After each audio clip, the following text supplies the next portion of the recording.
विद्यार्थियों, भाषा विज्ञान जे 6 पेपर में पाण करे रहिया आहियूं भाषा विज्ञान ऐं भाषा विज्ञान जो ॿियनि विज्ञाननि सां संबंध। इन में पाण 2 विज्ञान करे चुकासीं, हिकु भाषा विज्ञान ऐं साहित्य ऐं ॿियो भाषा विज्ञान ऐं व्याकरण। अॼु पाण कंदासीं भाषा विज्ञान ऐं इतिहास। भाषा विज्ञान जे अध्ययन लाइ या अभ्यास लाइ इतिहास जी बि ज़रूरत पवंदी आहे। राजनीतिक, सामाजिक ऐं धार्मिक स्थितीअ जो बयानु कंदे असांखे इतिहास मां ई मिलंदो आहे। असांजो भारत देश लंबे वक़्त ताईं ॿियनि जो ग़ुलाम रहियो ऐं जंहिं देश भारत ते राज हलायो उहो पाण सां गॾु पंहिंजी भाषा खे बि गॾु खणी आयो ऐं धीरे धीरे उहा भाषा असांजे भाषा सां अहिड़ीअ तरह मिली वई जो उनखे अलॻि करणु मुश्किल थी पियो। अरबी, फारसी, तुर्की वग़ैरह लफ़्ज़नि जो असांजी भाषा में अचण जो कारण असांखे इतिहास ई ॿुधाईंदो आहे।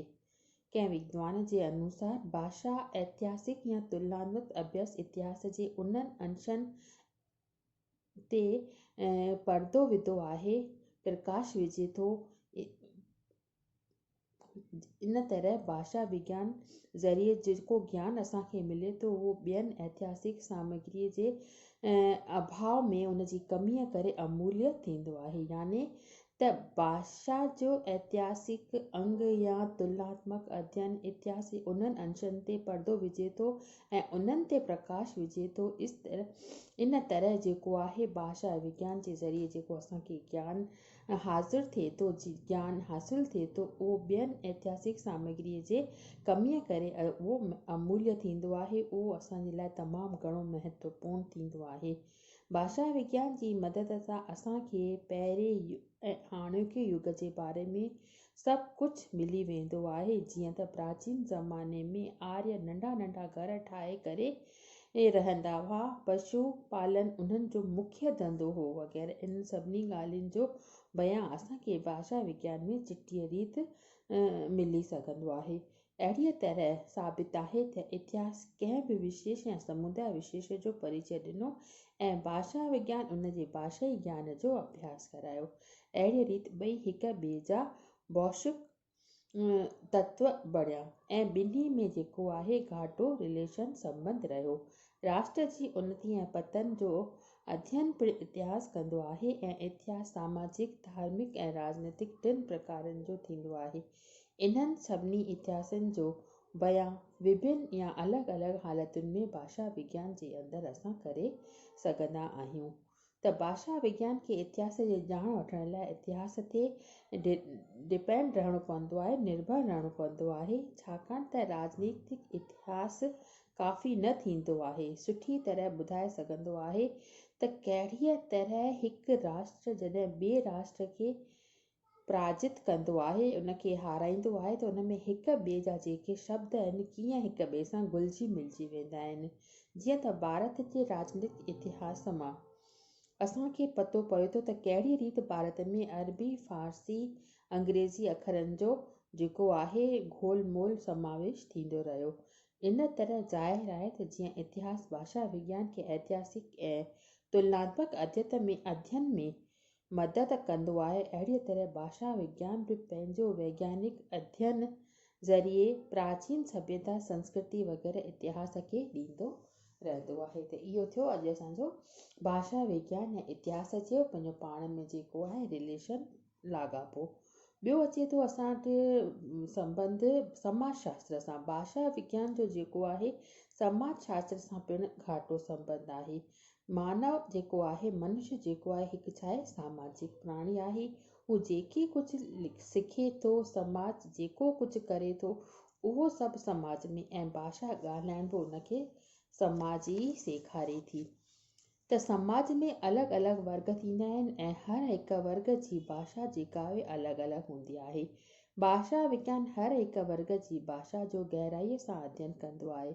हिक ई अखर जा घणई अखर थी सघनि था, पर समाज में जेको पुराणो थी वियो आहे उहो ई वस्तु ऐं वीचार जो निशान बणिजी पियो आहे। जीअं त भारतीय समाज में स्त्री पंहिंजे पतीअ जो नालो न वठंदी आहे। संस्कृत में विष या जल जे लाइ कमु आंदो वेंदो आहे। वेदनि में असुर जो अर्थ देवता थींदो आहे। पोइ अॻियां हली करे इन जो अर्थ राक्षस बणिजी पियो। अहिड़ीअ तरह भाषा विज्ञान ऐं समाज जो पिणु पंहिंजो पाण में चिटो संबंध आहे। हाणे असां ॾिसूं त भाषा विज्ञान ऐं भूगोल जो पाण में कहिड़ो संबंध आहे। कहिड़े शहर में कहिड़ी भाषा ॻाल्हाई थी वञे, कहिड़ियुनि ॿोलियुनि ऐं उपलब्धियुनि जो प्रयोग थिए थो, इहो ॼाणण जे लाइ असांखे भूगोल जो यानी जोग्राफीअ जो अध्ययन करणो पए थो।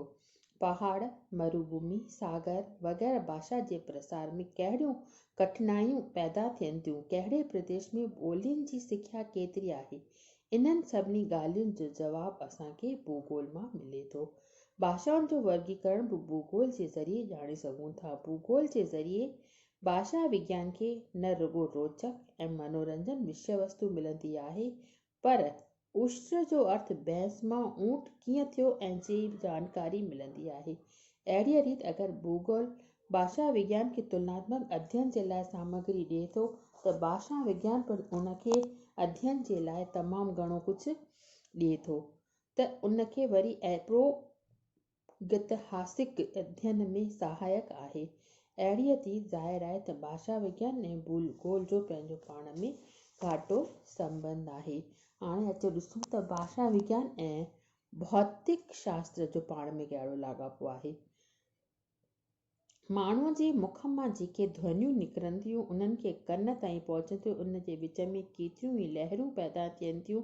उन्हनि लहरुनि जी ॼाण असांखे भौतिक शास्त्र माना फिज़िक्स मां मिले थी, ऐं भाषा विज्ञानी इन्हनि ध्वनियुनि ऐं ॿियनि ध्वनियुनि में जेको अंतर आहे उन जो अभ्यास कंदो आहे। अहिड़ीअ तरह ॿिन्ही जो पंहिंजो पाण में असांखे लाॻापो ॾिसण में अचे थो।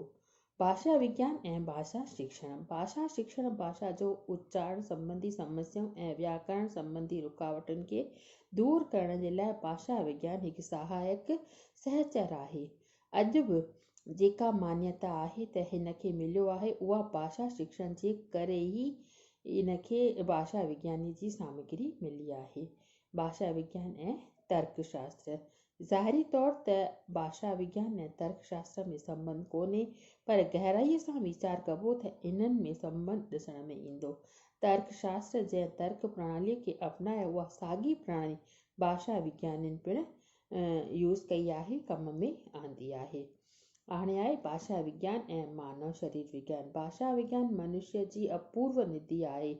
इन्हनि जे उच्चारण करे वक़्तु मनुष्य जा जेके अंग क्रियाशील थींदा आहिनि, उन्हनि जो वैज्ञानिक अध्ययन करण जे लाइ असांखे शरीर विज्ञान जो अध्ययन करणो पवंदो आहे।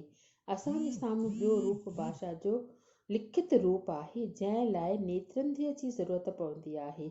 ज्ञान तत्व ऐं नेत्र माना अखियूं भाषा खे कहिड़ीअ तरह दिमाग़ ताईं पहुचाइनि था, इहो ॼाणण लाइ भाषा विज्ञानी खे शरीर विज्ञान जी ज़रूरत पवे थी। पोइ आहे भाषा विज्ञान ऐं मनोविज्ञान। सभिनी खां इम्पॉर्टेंट आहे त भाषा विज्ञान खे बि भाषा खपे ऐं मनोविज्ञान खे बि भाषा खपे। अहिड़ीअ तरह भाषा विज्ञान भाषा खे सुलझाइण लाइ मनोविज्ञान ते आधारित आहे। इंसान जे मन में इच्छाऊं, कामनाऊं कीअं ऐं छो उत्पन्न थियूं, इन्हनि सभिनी जो अभ्यास मनोविज्ञान कंदो आहे। अहिड़ी रीति भाषा ऐं मनोविज्ञान जो रिश्तो आहे। मानव कंहिं शब्द जो उच्चारण कीअं थो करे, ऐं इहो विषय भाषा विज्ञान जो आहे, पर उहो सदाईं कीअं थो करे, इन जो जवाबु मनोविज्ञान वटि आहे। असां ॾिसूं था त माण्हू सभिनी अवयवनि जी सही रहंदे बि उन में छा थींदो आहे, तोतलोपन थींदो आहे। रुकी रुकी करे उहे ॻाल्हाईंदा आहिनि, त इन जो दोष जेको आहे, इन जी जेका कमी आहे, उहो मनोविज्ञान ॿुधाईंदो आहे, उहो ॿुधाए सघंदो आहे। इन तरह भाषा में जेको परिवर्तन या बदिलाव हिकु पीढ़ीअ खां ॿी पीढ़ीअ ताईं पहुचंदो आहे, उन जो बि मुख्य रूप सां मनोविज्ञान ई कारण ॿुधाए सघंदो आहे। इन तरह अगरि भाषा विज्ञानी मनोविज्ञान जो ऋणी आहे, त मनोविज्ञान बि भाषा विज्ञान जो ऋणी आहे, त भाषा विज्ञान बि उन जो ऋणी आहे। इते वीचारनि जो विश्लेषण पूरी तरह सां भाषा विज्ञान जो सहारो वठी करे करणो पए थो। अहिड़ी तरह असां इहो क्वेश्चन अॼु कयोसीं, इहो टॉपिक त भाषा विज्ञान ऐं ॿियनि विज्ञाननि जो पंहिंजो पाण में कहिड़ो लाॻापो आहे। इहो जेको क्वेश्चन इलाही दफ़ा तव्हांजो शॉर्ट आंसर रूप में के बि ॿिनि विज्ञाननि सां खणी करे ॿुधाईंदो आहे त कहिड़ो विज्ञान भाषा विज्ञान सां या साहित्य ऐं व्याकरण या भाषा विज्ञान ऐं जेको आहे सामाजिक विज्ञान, मनोविज्ञान या मानव शरीर विज्ञान जो पंहिंजो पाण में ॻाढो संबंध छो आहे, त कुझु उदाहरण एग्ज़ाम्पल ॾेई करे तव्हांखे हिन जो आंसर लिखिणो पवंदो। त इहो टॉपिक अॼु तव्हांजो पूरो थियो। हाणे तव्हां क्लासनि में अचो, तव्हांखे क्लासनि में डेली पढ़ायो वेंदो।